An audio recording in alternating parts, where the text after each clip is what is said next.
기도하겠습니다. 하나님 감사합니다. 우리의 믿음이 연약하는 그 순간에도 주님이 우리를 붙들고 계심을 믿습니다. 오늘 하나님이 허락하신 예배를 통하여서 우리의 믿음이 어제보다 조금 더 성장하기 원하고 하나님 어제보다 더욱 하나님의 뜻을 알기를 원합니다. 주님 말씀을 통해 가르쳐 주시고 하나님 우리를 새롭게 하여 주시옵소서. 나의 힘이 아닌 주님이 힘이 되어 주셔서 이 모든 상황 가운데에도 나를 붙드시는 예수의 은혜를 저희들이 깨닫게 하여 주시옵소서. 그리고 다시 오실 주님을 하나님 끝까지 기다리기 원합니다. 믿음으로 인내하며 하나님 저희들 깨어있을 수 있도록 하나님 우리를 새롭게 하여 주옵소서. 모든 영광 주님께 올려드리며 예수님의 이름으로 기도합니다. 아멘. 오늘 우리 하나님의 말씀 함께 보겠습니다. 사도행전 20장입니다. 사도행전 20장 7절에서 12절 말씀입니다. 사도행전 20장 7절에서 12절 말씀입니다. 우리 함께 읽겠습니다.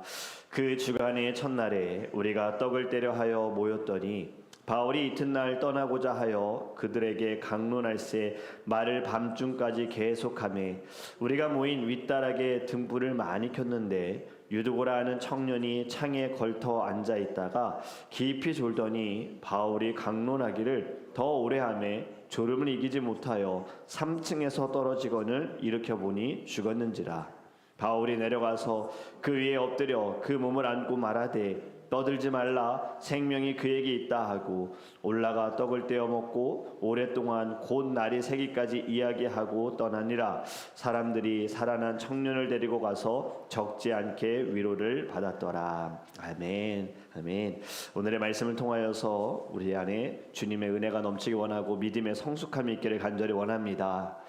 아마 오늘 말씀 아마 졸려도 졸지 못하는 말씀이죠. 아무리 피곤해도 왠지 오늘만큼은 눈을 말똥말똥 떠야 될 것 같은 본문의 말씀입니다. 잠을 자다가도 여러분 가끔은 새벽에 눈이 떠질 때가 있지 않습니까? 이유는 알 수 없지만 괜히 자다가 일어났는데 그 일어난 순간에 때로는 외로움도 다가올 때가 있고 또 마음이 무거울 때도 있습니다. 다시 잠을 자려고 하는데도 잠이 오지 않을 때도 있어요. 여러분 그때는 어떻게 하십니까? 부단히 잠을 자려고 노력을 해봐도 잠이 오지 않은 그때 어쩌면 오히려 그때가 하나님의 음성을 들을 수 있는 순간일 수도 있습니다. 오히려 새벽의 시간에 하나님의 음성이 더 잘 들릴 때가 있거든요. 저도 가끔은 새벽에 깼다가 잠이 다시 오지 않으면 조금 더 일찍 교회로 와서 하나님께 기도하고 말씀을 봅니다. 그래서 성도님들 오시기 전에 기도하는 그 순간이 때로는 더 은혜가 넘치는 순간들이 있어요. 여러분 오늘 이 새벽에도 하나님의 음성이 들리기를 간절히 원합니다. 그리고 주님의 은혜 가운데 여러분들이 다시 새로워지기를 주님의 이름으로 축복합니다. 오늘 본문에 보면 바울이 고별 설교입니다. 이제 떠나기 전에 설교하는 순간인데 안식 후 첫날에 사람들이 저녁에 많이 모여든 거예요. 그리고 바울이 말씀을 전하는데 이 말씀이 끝나지가 않는 거죠. 꽤 오랜 시간 동안 바울이 설교를 했습니다. 여러분 요즘은 설교 시간이 좀 정해져 있기도 합니다. 되게 또 길지 않게 설교를 하죠. 저도 설교를 길게 하지 않는 사람 가운데 한 사람인데 한국에서 말씀을 이렇게 영상으로 온라인으로 예배를 들으시는 분들이 지난번에 한번 만남을 가졌을 때 저한테 그런 얘기도 하셨어요. 목사님 설교를 들으면서 설거지를 하는데 설거지가 끝나기도 전에 목사님의 설교가 끝났습니다. 물론 이제 이것이 싫은 소리를 하신 것이 아니고요. 말씀은 짧은데 굉장히 임팩트가 있고 또 굉장히 잘 정리가 되어 있다. 은혜를 받았다라고 말씀하신 거예요. 여러분 요즘에는 설교를 옛날처럼 길게 하면 어떨까요? 옛날에 정말 설교 길지 않았습니까? 저도 어릴 때 주일 예배 어른들 설교 한번 참여하면 어른들 예배 설교만 짧아야 50분이고 길면 1시간 넘어갑니다. 되게 점심시간 이미 오래전에 지날 때가 많이 있었어요. 근데 요즘은 어떨까요? 성경의 설교 시간이 정해져 있진 않습니다. 길게 해라, 짧게 해라 정해져 있진 않아요. 정말 중요한 것은 무엇이냐? 내용이죠. 어떠한 말씀이 증거되느냐가 너무나도 중요한데 또 우리는 이 말씀의 그래도 그 시간에 대해서 우리가 정하는 것도 이것은 옳은 것은 아닙니다. 여러분 우리는 말씀에 그 충분히 빠진다면 아무리 설교가 길어도 은혜가 되어질 거고 아무리 설교가 짧아도 은혜가 되어질 것입니다. 어린이를 향한 설교여도 내 마음에 받쳐 준비가 되어 있으면 그 말씀도 은혜가 되어지는 것이고 때로는 좀 어려운 말씀도 그 말씀 모든 가운데 내가 다 이해하지 못한다 하더라도 말씀 가운데 하나님이 내게 주시는 말씀이 분명히 있는 줄 믿습니다. 이것을 믿고 듣는 자들, 입을 크게 벌리며 받는 모든 자들에게는 놀라운 성령의 충만함이 있을 줄 믿습니다. 여러분 바울의 마지막 설교 하나님께서 어쩌면 바울에게 성령의 능력을 주셨는지 설교가 끝나지 않는 거예요. 말씀을 듣는데 이제 어떤 일이 벌어집니까? 유두고라 하는 청년이 창가에 앉아 있다가 떨어져서 죽었습니다. 그 졸음을 이기지 못해서 3층에서 떨어졌다 하는데 사실 그 전에 이렇게 말씀하지요. 유두고라는 청년이 창에 걸터 앉아 있다가 이미 깊이 졸았어요. 깊이 졸더니 바울이 강론하기를 더 오래함에 졸음을 이기지 못했다. 그러니까 처음부터 졸음을 이기지 못한 것이 아니라 그는 깊이 잠이 들어있는 상황이었습니다. 물론 어떻게든 말씀을 들으려고 깨어보려고 했겠지요. 근데 여러분 이런 생각 해보셨습니까? 유두고는 왜 떨어졌는가? 왜 바울의 설교만 이야기하셔도 되는데 여기에 유두고라는 청년을 성경에서는 말씀하고 있는가? 여러분 이런 생각 해보셨습니까? 그리고 왜 이 유두고 청년은 창에 걸터 앉았는가? 굳이 왜 창에 앉았는가? 자리가 없어서 어쩔 수 없이 창가에 앉았을까? 자기는 어떻게든 앞에 앉고 싶었는데 사람들이 너무 많아서 앉을 곳이 없으니 그래서 여기에라도 앉아서 좀 말씀을 듣자는 마음으로 앉았을까? 그런데 만약 그것이 아니라면 여러분 창가에 앉아 있다라는 것은 어떤 느낌일까요? 걸터 앉아 있는 느낌 아닙니까? 뭔가 안에도 있는 것 같은데 언제든 바깥으로 나갈 수 있는 상황. 혹시 몸은 지금 말씀을 듣는 자리에 앉아 있지만 마음은 이미 다른 곳에 있는 것처럼 느껴지는 건 아닌가? 물론 여러분 성경에서는 유두고가 왜 창가에 앉아 있는 이유를 말씀하지 않기 때문에 정확히 알 수는 없습니다. 또 섣부른 추측도 위험할 수 있어요. 그런데 우리가 생각해 볼 것은 예배를 드림에 있어서 자리는 중요하다라는 거예요. 어떤 자리에 앉느냐에 따라서 은혜를 받을 수도 있고 은혜를 받지 못하는 때가 있습니다. 우리가 예배를 섬김에 있어서도요. 어느 자리에 있느냐. 여러분 방송으로 지금의 우리의 현 시대에는 예배를 드림에 있어서 방송실에서 예배를 드려야 하는 상황이 있습니다. 근데 방송실에 앉아 있으면요. 사실 지금 앉아 계시는 곳에서 예배하는 것만큼 예배에 집중하기 좀 어렵습니다. 왜냐하면 넘겨야 되는데 카메라 돌려야 되는데 음향 맞춰야 되는데 이거 뮤트 꺼야 되는데 막 여기에 집중하다가 보면요. 온전히 예배에 집중하기 사실 너무 어려운 곳이에요. 그래서 제가 예전에 섬기던 교회는 방송실이 2층에 있었어요. 교회가 아무래도 이제 본당이 1500석이다 보니까 꽤 이제 넓어서 2층에 방송실에 따로 부스가 있습니다. 그곳에 들어가면 아무도 뭘 하는지 모릅니다. 1층에서도 뭐 보이지가 않고 2층도 이게 부스로 막혀있기 때문에 2층에서 예배를 드리는 분들도 이 안에서 뭘 하는지 몰라요. 근데 제가 그곳에서 봉사하다 보니 저 또한 마음이 흐트러지는 것을 깨달아서 저를 위해서 제가 거기에다가 이렇게 포스터를 하나 붙여놨어요. 이곳도 예배하는 곳입니다 라고. 그래서 보는 순간순간 제 마음을 좀 다짐해 보려고. 내가 지금 자막을 넘긴다 하더라도 내가 지금 빨리 카메라를 넘기고 음악을 틀어야 한다 할지라도 온전히 예배해야 하는 곳이라는 것을 좀 제가 스스로 좀 깨닫기 위해서 종이를 곳곳에 좀 붙여놨었거든요. 여러분 자리는 중요해요. 청년부 연합수련회를 제가 참여한 적이 있었는데 그때 사실은 예배 드리기 전에 막 전도사님들끼리 싸웠어요. 우리가 여기다 성경책을 놔뒀는데 왜 너네가 여기 와서 앉느냐, 여기는 우리 자리다 하면서 막 치열하게 싸우는 거예요. 사실 보기 좋지는 않았습니다. 그런데 저는요 그 마음은 칭찬할 만하다고 생각해요. 왜 싸웠습니까? 은혜를 받는 자리에 더 가까이 가고 싶어서 그 모습이 야복강가에 있는 야곱의 모습이 딱 떠오르는 거예요. 여러분, 우리 모두는요 항상 은혜의 자리에 앉아 있기를 주님의 이름으로 축복합니다. 한국에서도 이제 큰 교회들 막 특별 새벽 예배 하는 걸 보면 새벽 예배가 5시면 3시 반부터 가서 줄 서 있는다 그래요. 본당에 들어가려면 그럴 수밖에 없대요. 5시 예배인데 만약에 4시 반에 간다? 그럼 이미 자리가 꽉 차가지고 그냥 다른 장소에 가서 화면으로 예배를 드려야 되는 거예요. 여러분, 이러한 마음이 우리 안에 있어야 할 줄 믿습니다. 정말 은혜를 받고 싶은 간절함이 있다면, 나의 모든 상황이 다시 예수의 이름으로 변화되고 싶다면 이러한 간절함으로 주님께 나아가시기를 주님의 이름으로 축복합니다. 여러분, 오늘 본문 유두고 청년은 졸았습니다. 그런데 여러분, 우리 이것을 가지고 정죄해서는 안 되는 거예요. 지금 이 자리에 앉아 계신 분들 가운데 예배를 드리면서 한 번도 졸지 않은 분이 계십니까? 아니, 우리는요 어쩔 수 없어요. 피곤해서 졸 수밖에 없는 상황도 있지 않습니까? 제 동생이 이름이 김대성인데 어릴 때는 야곱으로 불렸어요. 저도 이름이 김봉성이지만 어릴 때는 요셉으로 그냥 불렀어요, 부모님들이. 근데 이제 야곱이라는 이름이 더 교회 안에서는 친숙한 거예요. 근데 동생이 잠들면 앞에서 말씀을 전하시는 목사님이 꼭 무슨 찬양을 부르는지 아십니까? 야곱이 잠 깨어 일어나면, 이 찬양을 동생이 일어날 때까지 계속 부르시는 거예요.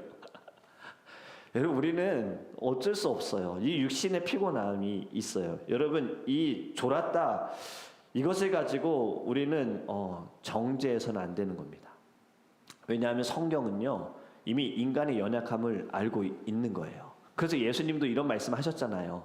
마음은 원이로되 무엇이 약하다고요? 육신이 약하다. 네. 꼭 새벽 예배 안 나오시는 분들이 이 성경 구절을 다 사용하시더라고요. 저는요 정말 새벽 예배 드리고 싶은데, 마음은 정말 드리고 싶은데 육신이 약하다고 하시는데, 네. 예수님도 그런 얘기 하셨어요. 또 엘리야도 어땠습니까? 그렇게 850명의 바알과 아세라 선지자들과 싸워가지고 그들을 죽이고 피곤하여서 로뎀나무 아래에서 그는 누워서 쉼을 가지고 있었습니다. 다윗, 그는 눈물에 침상을 막 정말 적실 만큼 지쳐있는 경우들이 있었어요. 시편의 말씀을 보면. 여러분, 유두고의 졸은, 이것은 그의 나약함을 말하는 것이지 죄의 증거라고 우리가 이야기해서는 안 되는 거예요. 성경은 이렇게 말씀합니다. 마태복음 24장 43절에 너희도 아는 바니 만일 집 주인이 도둑이 어느 시각에 올 줄을 알았더라면 깨어있어 그 집을 뚫지 못하게 하였으리라. 아멘. 여러분, 영적으로 깨어있어야 한다라는 것을 지금 우리에게 말씀하시는 거예요. 근데 영적으로 깨어있는 것은 자연적인 능력으로 가능한 것이 아니라 성령의 은혜로 가능한 것이다. 유두고 청년도 그냥 우리와 같은 일반 사람일 뿐이다. 그러니 육신의 약함을 있을 수 있으나 성령의 능력을 가지고 늘 사모함으로 깨어 있어야 한다라는 것을 우리에게 가르쳐 주십니다. 오늘 이 청년 조구름을 이기지 못해서 결국에는 3층에서 떨어져서 죽었어요. 여러분, 떨어지는 것이 물론 심판이다라고 생각할 수 있지만 완전한 심판은 아니었습니다. 왜냐하면 그가 떨어져 죽었으나 하나님이 개입하셨잖아요. 하나님이 그에게 역사하셨고 구원의 자리로 인도하여 주셨습니다. 여러분, 성경의 인물들도요 정말 떨어지는 순간들이 있어요. 어제 말씀처럼 흔들리는 경우들이 있는 거예요. 여러분, 다윗이 뭘 잘못했기에 사울에게 죽임을 당할 뻔한 순간들을 많이 갖고 도망자의 신사로 살았습니까? 다윗은 분명히 사무엘로 인하여 기름 부음을 받았습니다. 당신이 사울을 대신하여 이제 왕이 될 것입니다라고 기름 부음을 받았는데 바로 왕이 된 것이 아니라 계속해서 도망자가 됐어요. 그 나락과 같은 삶에서 동굴에 숨어 있는 그 순간에도 다윗은 기도했습니다. 요나는 그 깊은 물에 빠져서 큰 물고기 안에 갇혀 있는 순간에 하나님을 만났습니다. 걷고 싶다고, 물 위를 걷고 싶다고 말한 베드로, 예수님께서 오라 하실 때 그가 걷다가 풍랑 가운데 강한 바람으로 인하여 두려워서 흔들리며 물에 빠지는 그 순간에 주님이 오셨고 주님을 붙들었습니다. 여러분, 3층에서 떨어진 유두고 어땠을까요? 이 청년은 이제 자신의 생명이 이전과는 달랐을 거예요. 이 청년의 삶은요, 이전과는 정말 달랐을 겁니다. 왜냐면 지금 3층에서 떨어져 죽었습니다. 분명 죽었어요. 그런데 하나님이 다시 살려주셨잖아요. 그렇다면 이 청년에게는 생명이라는 것이 이전에 그냥 당연하다, 당연하게 아침에 일어난다, 당연하게 밥 먹는다가 아니에요. 그냥 모든 것이 다 주님 감사합니다. 감사합니다. 죽었던 나를 살리셨어요. 주님, 이 오늘 하루도 주님의 은혜입니다. 감사합니다. 이러한 삶을 살지 않았을까요? 여러분, 우리도요, 육적으로 죽은 적은 없지만 우리는 사실 영적으로 죽어 있을 때 예수님께서 우리를 살려주셨습니다. 그렇게 우리의 모든 삶도 매일매일도 주님의 은혜로 오늘 살게 하시는 겁니다. 감사합니다. 이러한 고백으로 오늘 승리하시기를 주님의 이름으로 축복합니다. 여러분, 유도가 떨어져 죽어 있는데 바울이 달려갑니다. 그리고 어떻게 합니까? 그 위에 엎드려서 이 청년을 껴안아 일으키는 거예요. 그리고 이렇게 말하죠. 그에게 생명이 있다. 이 말을 하고 다시 올라가서 그는 떡을 떼며 또 말씀을 나눕니다.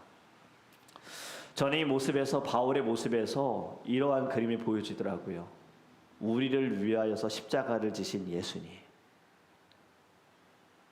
죽어있는 우리를 위하여 예수님께서 하늘의 모든 영광과 보좌를 다 버리시고 빨리 내려오셨고 이 땅에 오셨고 우리를 끌어안아 주셨습니다. 그리고 내가 너를 살렸다. 내가 너와 함께한다. 이 말씀을 하시고 다시 돌아가신 거예요. 우리는 가끔 이런 생각을 할 때가 있어요. 왜 이렇게 흔들리지? 왜 이렇게 약해지지? 왜 자꾸 낙심되어지지? 왜 자꾸 무너지지? 여러분, 그럴 수 있습니다. 왜냐하면 우리는 연약한 사람이기 때문에 그래요. 한번 내가 믿는다고 그 믿음이 계속해서 있는 것이 아니라 이 믿음도 때로는 흔들리는 경우들이 있어야 하지만 정말 중요한 것은 그럴 때에도 우리를 안아주시는 주님, 우리를 일으키시는 주님이 우리와 함께 계심을 믿습니다. 다시 좀 이런 질문을 해봅니다. 왜 하나님께서는 유두고라는 청년을 지금 여기 사도행전 20장에서 나타내셨는가? 그리고 왜 하나님께서는 이 일을 모든 공동체가 있는 자리에서, 그것도 바울의 말씀을 전하기 위하여 사람들이 많이 모여있는 가운데서 이러한 일이 벌어졌는가? 12절에 답이 있습니다. 사람들이 살아난 청년을 데리고 가서 적지 않게 위로를 받았더라. 아멘. 여러분, 유두고가 다시 살아나는 것은, 유두고의 회복은요, 개인의 위로가 아니라 교회의 위로가 되어졌고, 모여있는 자들에게 위로가 되어졌고, 공동체의 위로가 되어졌고, 다음 세대의 위로가 되어진 것입니다. 하나님은 지금도 교회를 이렇게 세우고 계시는 거예요.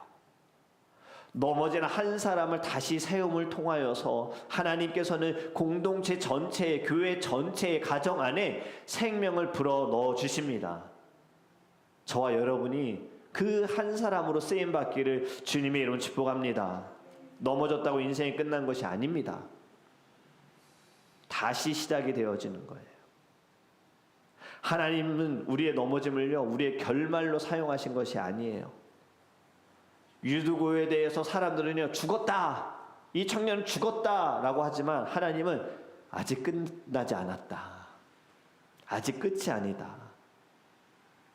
넘어지고 흔들리는 상태, 부끄러운 상태가 아닙니다. 은혜의 출발점인 줄 믿습니다. 저와 여러분의 연약함은요, 은혜의 통로가 되어지는 거예요. 그래서 고린도후서 12장에는 이렇게 고백합니다. 내 은혜가 네게 족하다. 약한 그때의 강함이니라. 약할 때 강한 대신에 내가 약하다는 것을 깨달아야 하나님이 나에게 강함을 주시고 있다는 것을 우리가 깨닫게 되는 거예요.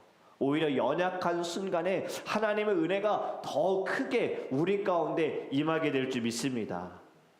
오늘 유두고 청년 떨어져서 죽었지만 죽지 않았습니다. 떨어졌지만 끝나지 않았습니다. 하나님은 오늘도 우리에게 말씀하십니다. 네가 떨어진 그 자리로 내가 가겠다. 아니, 내가 먼저 내려가겠다. 그리고 너를 다시 일으키리라. 여러분, 우리의 인생도 끝나지 않았습니다. 하나님의 말씀이 영원하신 것처럼 하나님은 우리를 위하여 그 말씀의 언약의 말씀을 지금도 지키고 계십니다. 추락하는 것, 떨어지는 것, 실패도 아니고 부끄러워할 일도 아닙니다. 여러분, 간증하시는 분들 다 떨어진 이야기 하는 거예요. 사실 다 부끄러운 이야기를 하고 계시잖아요. 저는 과거에 이랬던 사람이에요. 저는 우상을 섬겼던 사람이에요. 저는 제 중심으로 살았던 사람이에요. 다른 사람 말 듣지 않았던 사람이에요. 다 그런 고백하시지 않습니까? 하지만 항상 그러나 그때 내게 오신 예수님을 만났고 주님이 나를 살려주셨습니다. 주님이 나를 변화시켜 주셨습니다. 주님이 나를 달라지게 하셨습니다. 이것이 간증 아닙니까? 여러분 떨어져 있는 자리에서 다시 일어나시기를 주님으로 축복합니다. 그 자리에서 주님이 우리를 안아주고 계십니다. 그리고 우리를 다시 일으켜 주실 것입니다.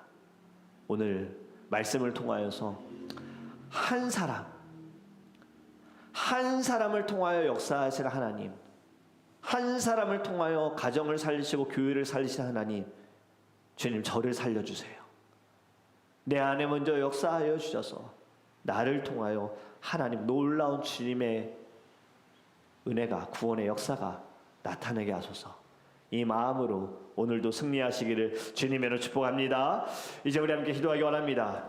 여러분, 첫 번째 기도하기 원하는 것은요, 떨어져 있는 것도 은혜인 줄 믿습니다.